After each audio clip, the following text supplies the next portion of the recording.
السلام عليكم أي أمة البيغمبري صلى الله عليه وسلم. باشا سلامة كاكا هموتان أمتي محمد المصطفى دور الميلاد بيغمبري دا باشا صلى الله عليه وسلم. إيش باشا خوتان بر وصا باشا كي باش بومن دانه ده إن شاء الله إن شاء الله. فرمون وصا فرمون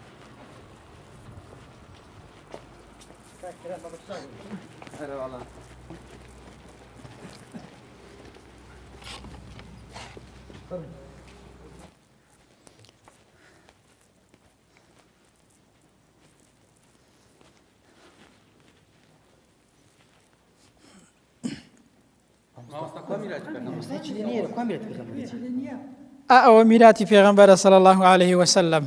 روجي كان أبي هريرة رضي الله ورحمة خوي پروردگاری لێ بێت چوو بانگی خەڵکی کرد لە بازار گوتی وەرن میراتی پێغەمبەر دابەش دەکرێت صلى الله عليه وسلم.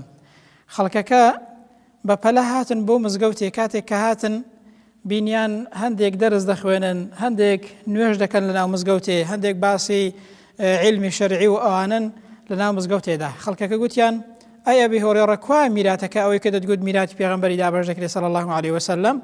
ئەبی هورێرە فەرمووی ئەوە میراتی پێغەمبەرە صلى الله عليه وسلم. پێغەمبەر دەفەرمێت پێغەمبەران دینار و دەرهەمیان لە دوای خۆیان جێ نەهێشتووە میراتەکەیان دینار و دەرهەم و ماڵ و سەر و سامان نییە. ئینەما وەڕەسوا العیلمە بەڵکو علم و زانست و زانیاری شەرعیان لە دوای خۆی بەجێهێشتووە. جا پێغەمبەر دەفەرمێ فەمەن ئەخەذەه ئەخەذە بحەظ وافر. هەر کەسێک دەست بەو علم و زانستە شەرعیەوە بگرێت بەڕاستی ئەوە دەستی بە بەشێکی زۆر گەورە و چاکەوە گرتووە. ئەوە بریتیە لە میراتی پێغەمبەر صلى الله عليه وسلم.